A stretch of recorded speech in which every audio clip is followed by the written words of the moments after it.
Do you feel like you're being constantly marketed to? That's because you are. Big brands and corporations spend millions of dollars each year to influence your purchasing decisions. These tactics of influence and persuasion are all around us, and most consumers are not consciously aware of them. What can you do to protect yourself and your money? In this episode, marketing consultant Ryan McNeill shares some of the tactics used by brands to get us to buy their products and services. And let's just say the next time you walk into a supermarket, you might begin to see shopping for groceries in a whole new way. Follow Ryan on TikTok and Instagram under the handle @InvisibleInfluence and on YouTube as @Ryan McNeill, where he educates his followers about marketing tactics big brands use. I'm Bob Wheeler, and this is Money You Should Ask, where we explore why we do what we do when it comes to money.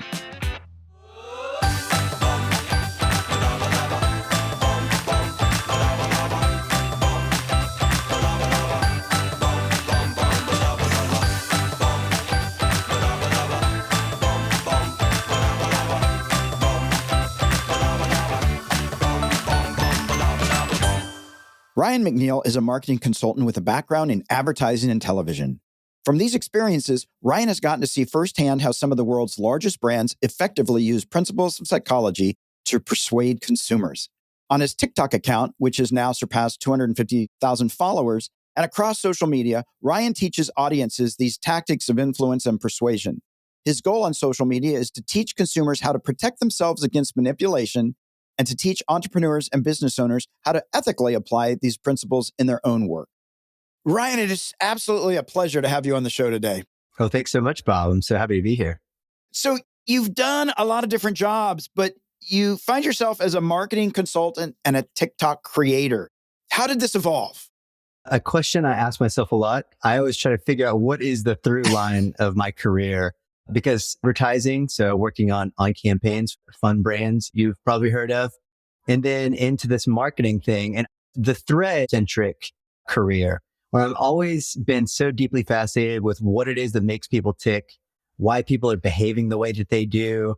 So that's really what I've tried to bring to this TikTok account is basically the insights that I have gained over the years of working in these various fields that at times felt like I was kind of restarting into a completely different career. But in the end, it does feel like there is some sort of cohesive thread. And that's just, like I said, an interest in people and why they do the things they do. And what are the forces that are kind of nudging them towards making certain decisions that they're making? You know, it's interesting because in marketing, and I mean advertising too, we used to always hear, and we still hear that there's subliminal messages and there's all these little indicators that we unconsciously pick up on and stuff like that. And it sounds like what you're saying is, yeah, some of that's true. Like maybe it's not always something backwards says eat the children, but there's stuff there. It's real. You just triggered a memory for me, which may be the reason that I am so fascinated by this stuff, which was that I remember being in elementary school and a kid bringing a cassette tape to school. And it was during that 80s era of the satanic panic stuff of the backwards masking in music. And everyone was so concerned with whether there were, messages embedded into popular music. I never really bought into that idea. It seemed pretty far-fetched to me. But at the same time, I was so deeply fascinated with that concept that maybe there are these kinds of things. So that was sort of the introduction to this whole concept of like a secret society of people who are trying to influence our decisions. And as I got older and sort of got my professional life started, it seemed less nefarious that maybe there's a bunch of Satanist major behavioral psychology tricks that are pushing us towards making some decisions. Yeah, I'm hoping it's the latter. Yeah, for friends. I mean, how did you feel when you found out that many of the decisions we make are not entirely our own? I was fascinated by this concept. The whole TikTok experience for me was as I started to learn more about this stuff and read more about it and listen to podcasts about it, TikTok became almost a way to kind of take notes on these fascinating little tidbits of information I was hearing. And I was like, I could keep a journal or I could just kind of keep my notes in a public space like TikTok and maybe someone else will find this stuff interesting. And as it turns out, there's an audience of people who are also interested in this stuff. Yeah, well, it's amazing. I remember like just even when you're in a touristy area and you're walking down and you smell the caramel corn popcorn, or you smell the chocolate or fragrances, and they're piping that in, right? Some of the places are piping that in. And you're like, oh my God, where? Oh, it's a block away, but they're piping the scent somehow, right? Right. Can you give us some examples of marketing tactics companies use to get people to buy their products or to get people to come in? Yeah, absolutely. It's funny. I was going to use my own TikTok account as my cheat sheet here. Some examples of people who have used some of these tactics. Earliest ones that I remember reading about, it was a book called Coercion. And he talks about how shopping malls are laid out in a way that are intentionally confusing. If you've ever been walking around a shopping mall and found yourself just helplessly lost, Right. that was indeed by design. That these shopping malls are laid out in a way that the longer you get lost and can't find your way out, you're obviously going to spend more money just looking at some of these stores. So that was one of the things that I remember early on really fascinated me. It also ties back to your grocery store visits. Every time you go inside a grocery store, there are little things, the way the store is set up. It's designed to get us to spend more time, to walk the aisles more to the back. So those necessities are positioned in a very strategic way. Or the way that the stores have certain items at the perfect height for little kids to be able to see them and nag their parents and say, Mom, Dad, I really want this thing. So store design and how retail places are laid out, I think that is such a fascinating art. Even into studies about how the rate of music can really affect the pace at which we walk through a store. So maybe slower music is actually kind of encourages you to take your time and linger longer. So these are all just off the top of my head examples I've talked about on the channel as fascinating ways stores are kind of using their design to get us to spend more money. Well, it's funny. I hate shopping. So I don't go in a lot of stores. I like going into like do-it-yourself stores to buy stuff. But even there, or automobile stores, everybody's got a refrigerator with all kinds of drinks. So they're like 10 times what you could pay for them at the grocery store. And there's a reason. Like they've got all these, oh, wait, I forgot. I didn't remember I needed a flashlight on a key ring. But now I do. But I do find, because I do go online, there's a company right now. They're like, you get 2 pair of shorts for $24. And I find myself going, oh, that's it. No, I have like 50 pair of shorts. I don't need 2 more.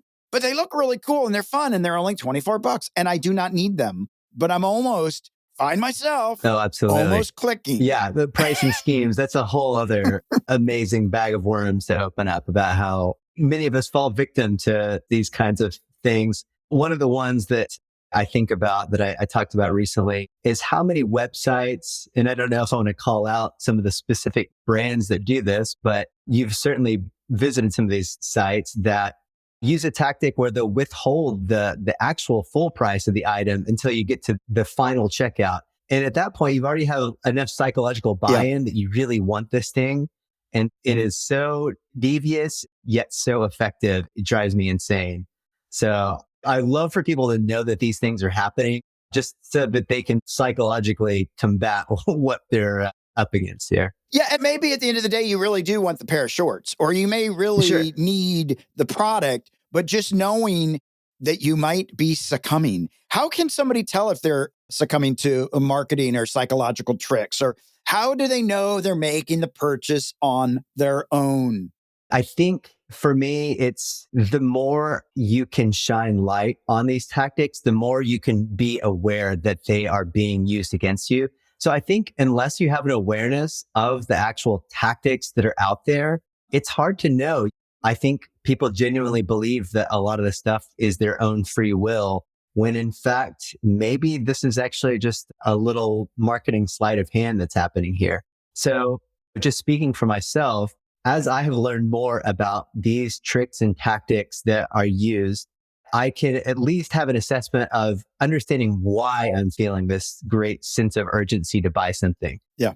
And now if I'm about to make a significant purchase, I will kind of do that little inventory of, okay, is this something I actually need, or like what happened here?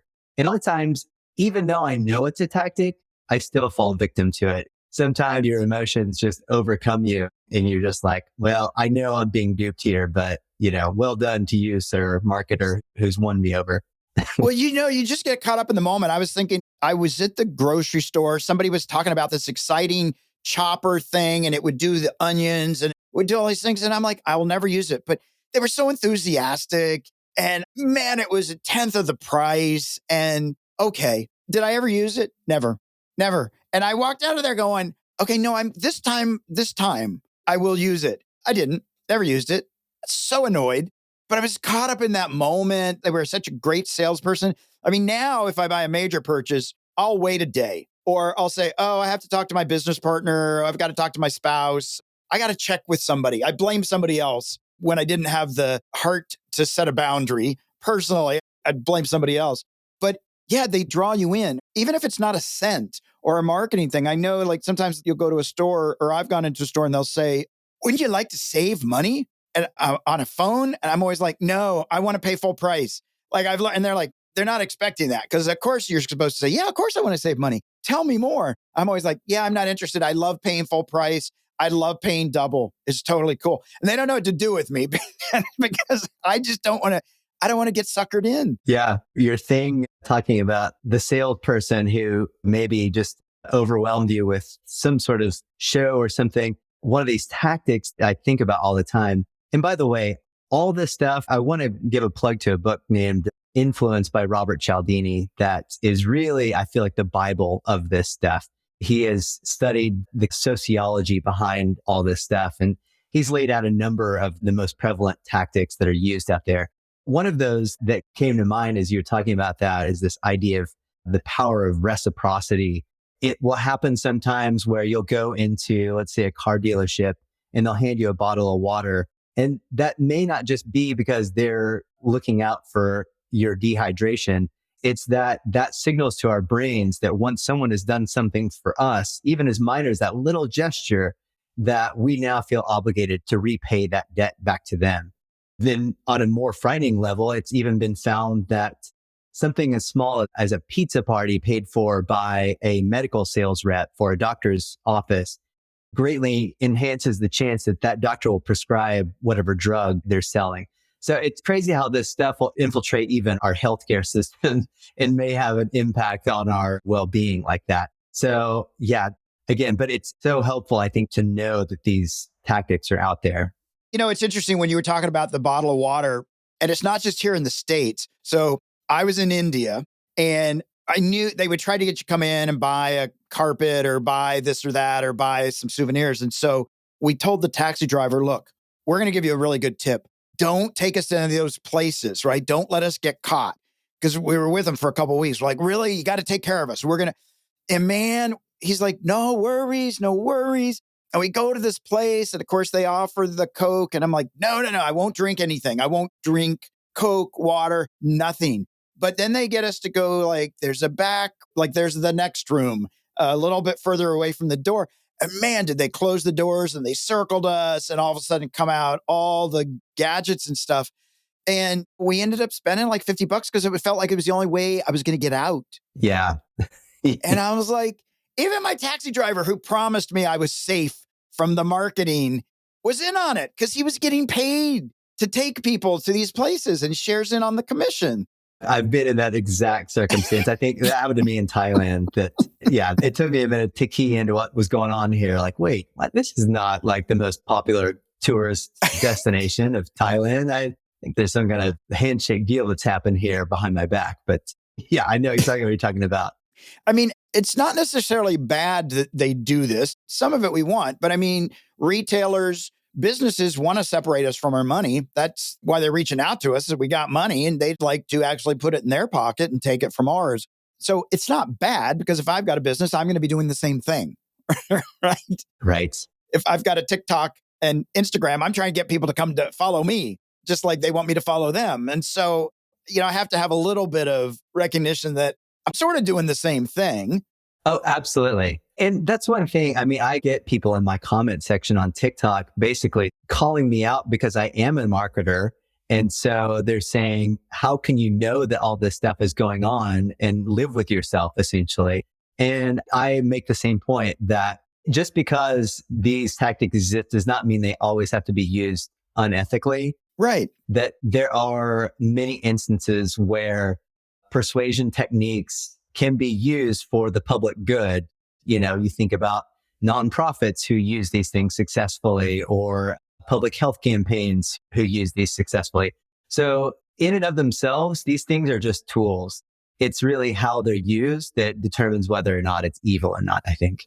Yeah, absolutely. And I can tell you, there are some companies that I think their advertising and their subtle stuff is so clever. Mm-hmm.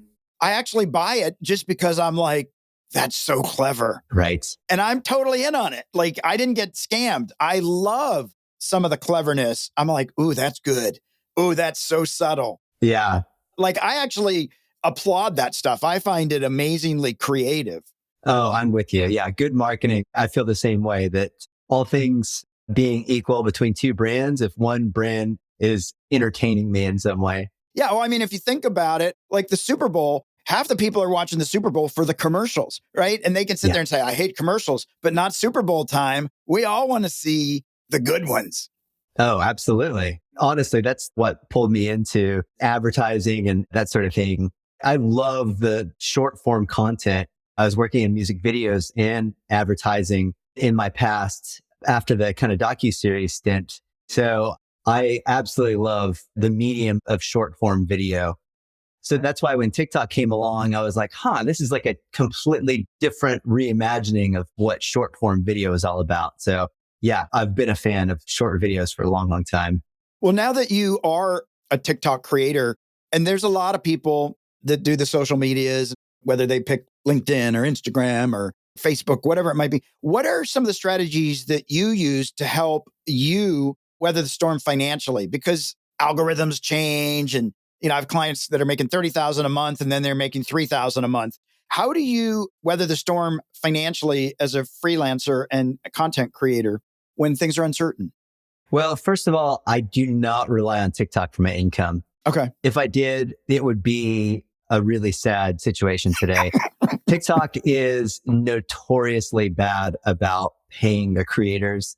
It's actually creating for an interesting kind of showdown between TikTok and say like YouTube, who is trying to lure creators away with some better payment options for those who create. And hopefully I don't get blacklisted on TikTok for publicly coming out on a podcast and saying that they pay horribly for the creator fund. But if you just Google creator fund, I think I will not be the first to publicly call out TikTok for their poor monetization. The other thing is I have a full-time job in addition to this. So all of this is supplementary income for me. So that is, I think it would be an aspirational thing for just to create content all the time. Although that, I think I've read enough to know that being a full-time creator has its own pitfalls with burnout and that sort of thing. Yeah. So I've kind of found this happy place of not relying on TikTok as the main source of income, which I think too, the other thing is that a lot of times these creative projects, when they become the source of your income, they kind of lose the fun that they once had to begin with. So yeah, once it crosses over from creative exercise to job, then I may no longer want to actually do that. Yeah, then it's a job. Then it's a job, exactly. And then it's a job. So a little birdie told me that you fell in love in the paper towel aisle. Yeah. So my now wife, when we first started dating, I remember we'd gone on a couple of dates and we were in Los Angeles there in a Ralph's. And I remember her meticulously calculating the cost per roll of toilet paper or paper towels. And just thinking as she was doing that, I was like, oh, she and I see eye to eye financially. I do the same ridiculous exercise trying to figure out exactly what I'm paying, what the best deal is for paper towels. So when I caught her doing that, that was kind of an immediate signal that this relationship might have legs. I love that. Well, it's so important because a lot of people don't have a sense of their partner's financial mindset, spending habits. I have a lot of tax clients where, boy, they were in for surprise when they got married and inherited a whole bunch of debt or a really bad credit score or federal liens. And so knowing that she was in alignment, did you talk with her a lot about money before you got married? I mean, was that something you both knew your credit scores or at least some ideas? Yeah, the finances came up quite a bit. She had previously worked at a bank. And the other thing too, I think in school, I remember taking a class about relationships and remembering this part about how much easier it is to end up with a spouse who has a similar socioeconomic background to your own. And she and I were raised very similarly with middle class parents. And I think that makes it a lot easier to see eye to eye when it comes to finances. So yeah, we talked about money whenever she and I were both living as broke 20 somethings in LA. I think there's something to be said about that of people who move to Los Angeles have a certain ambition and have to come out there and last a while. You really have to plan and have a nest egg ready by the time you get to LA. Otherwise, it's going to be a really short visit and you're going to have to go back home with your tail between your legs. So I think she and I both had a similar backstory of having this dream to come out to LA and having to kind of save in order to try to fulfill that dream. Was the marketing and psychology of coming to LA as good as you thought it would be? Are you saying the psychology of the city itself? Well, people want to come to California, the sunshine, the dreams, Hollywood. And so was there like a little bit of seduction to come to California? Oh, sure. I think that exists for everyone. I grew up in a town in Oklahoma of about 2,500 people with one stoplight. We had a Pizza Hut and a Sonic, if you know what a Sonic is. Yep, love Sonic. So for me, moving to a big city, that captured my imagination like nothing else. It seems so distant for me and like such a fairy tale to even dream of a place like Los Angeles. So yeah, absolutely. I bought into that kind of fairy tale image of what Los Angeles is going to be. I probably heard the word Hollywood and had a very different image in my head of what that was supposed to be than what the actual Hollywood looks like. It's a little different. Yeah, a little different. Yeah, Hollywood itself. There's a great podcast, actually, 99% Invisible, just did an episode about Hollywood and the marketing behind Hollywood itself. It's a pretty interesting episode. Well, it's such a big draw. People come, and I think often, at least tourists are somewhat disappointed that everything doesn't glitter like it does in the movies, but right. It's still a fun place to be. Oh, absolutely. I miss it all the time. I miss my friends up there. It's a great city. One of the things that I love about LA is it's forward thinking in ideas. So whether it's the marketing, whether it's ideas or music, there's so many people here that are bringing this creativity that you just get this synergy of, like, you can feel it. I mean, it gets a little aggressive sometimes, but there's just this energy of like on the forefront of something. Yeah. I was just talking to someone about this recently. My wife and I have my parents have gotten older and we've actually come back to Oklahoma, which has been an interesting case study in money, just how different the financial situation is in Oklahoma, how cheap everything is compared to the large city. But I was talking to someone about how much I miss LA. One of those things, kind of like what you're saying, is that feeling that at any time anything could happen. You could go into a cafe and there's Robert De Niro or whatever it is. It draws so many interesting people to it, not just in the film industry, but in so many industries. You could just, by happenstance, magic could happen any day. And I feel like that used to happen to me on a regular basis, that these kinds of wild situations I never could have dreamed of just kind of fell in my lap. Yeah. Everything is possible. Everything's possible. Everything is possible. Yeah. Do you talk with your kids about money? I know you've got young kids, but do you talk with your kids about money? And when they go to the store and see something at eye level, are you able to say no? This has been such a challenge. I think, well, one, in speaking to kids about money, we try to do that. I recently bought a children's book. I listened to an NPR podcast that talked about a kid's book that was a great introduction to money. It was really cute for those who have small children. But yes, I try to talk to them about money. I think the concept is still a little advanced for them. We bought little pretend money and coins and things, and we've established a piggy bank. I remember the most recent lesson that we learned was that my son really, really wanted some kind of toy at the store. And there was a great opportunity to teach about the idea of what a loan was. Mm-hmm. Just saying, well, I know you have money in your piggy bank back at home. I'm going to loan you the $4 to buy this thing. And so he was asking questions. Well, what is a loan? What does that mean? And so we got to kind of have a fun exercise in what it means to kind of me play the banker for a moment and come back and reclaim that $4 once we got back home. And to answer that question, I guess, no, I did not resist my child in that moment, because in the end, I bought him whatever he wanted. And right. I had to spin it into a lesson about loans. Well, but just having those conversations is so important. I've actually just started a kids book series called Financially Fit Kids. I'm trying to bring in foundational things like making decisions, changing your mind, budgeting. In the first book, Darius wants a dog, and every kid wants a dog or a pet.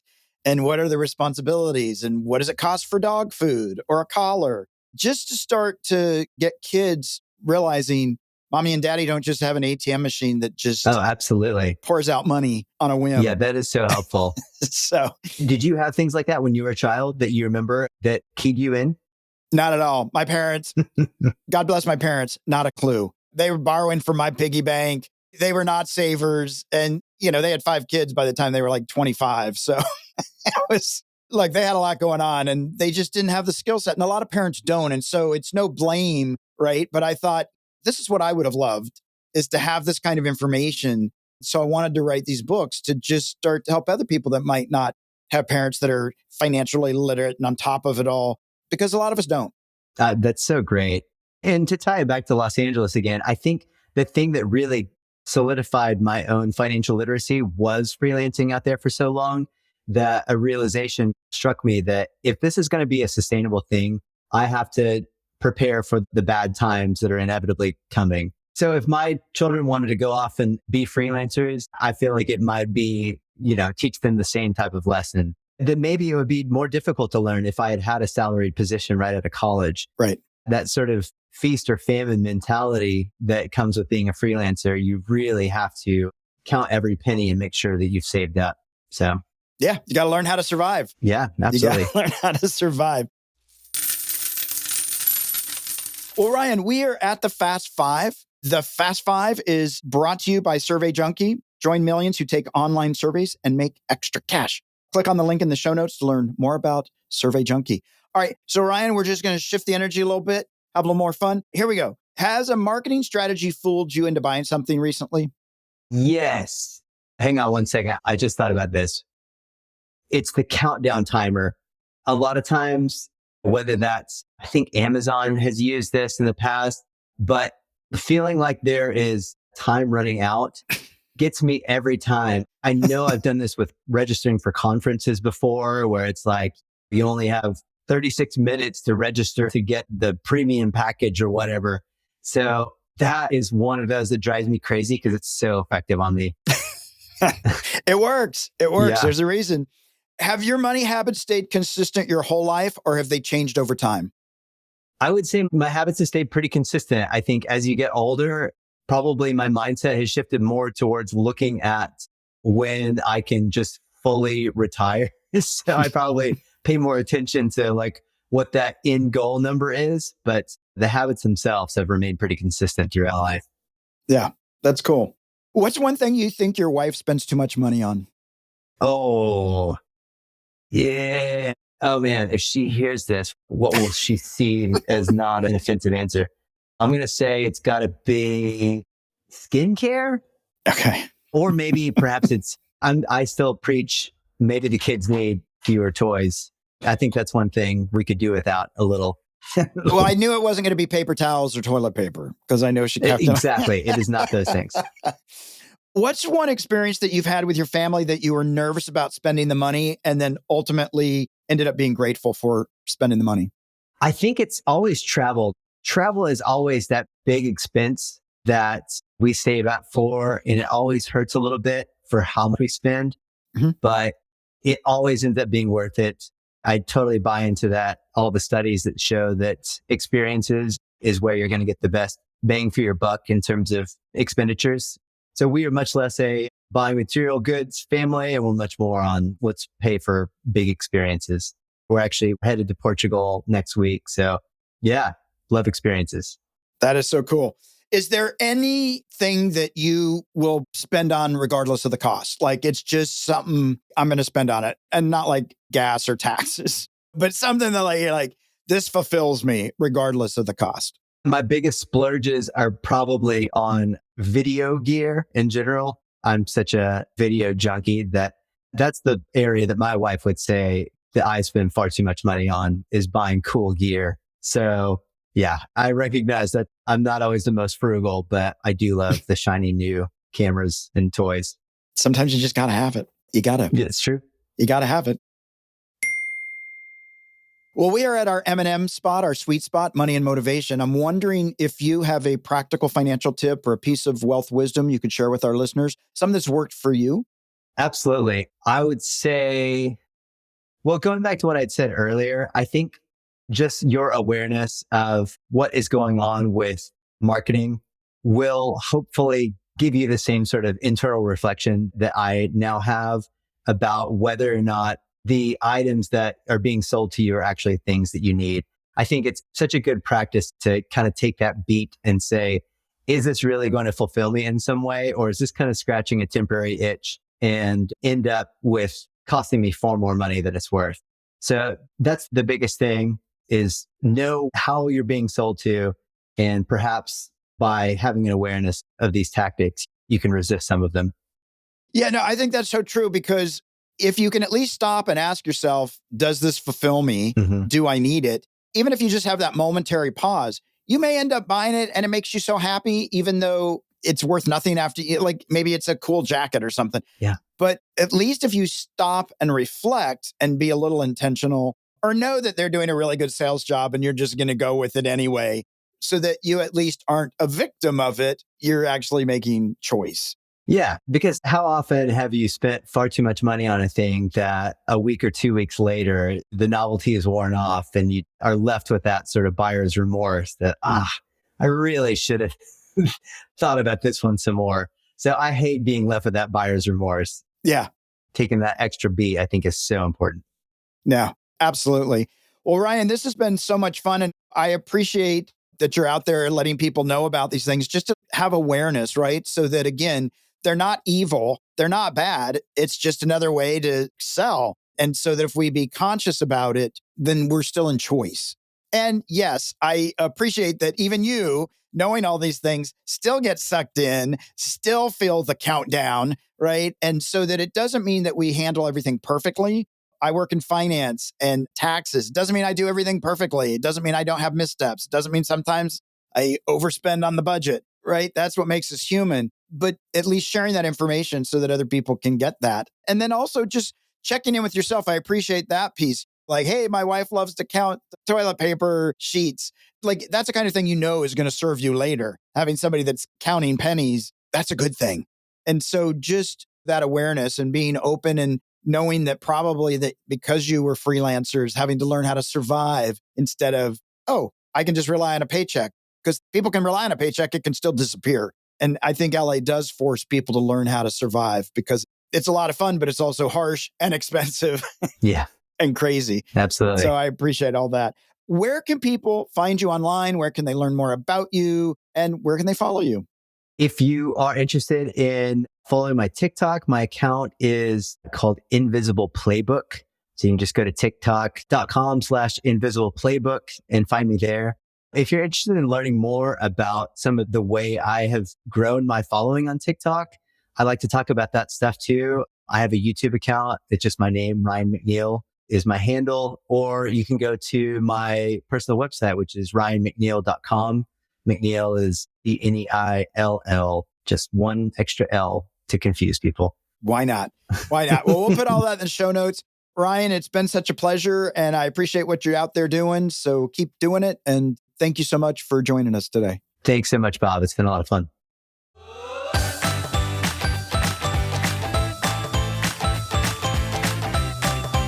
We hope you enjoyed this episode. Did you learn something new about your relationship to money today? Maybe you have a friend who has some financial blocks or beliefs that are holding them back. Please share this podcast so they too can get off the roller coaster ride of financial fears and journey towards financial freedom. To learn how to have a healthy relationship with money, visit themoneynerve.com. That's nerve, not nerd. We'll be back next week with another perspective on money and the emotions that bind us.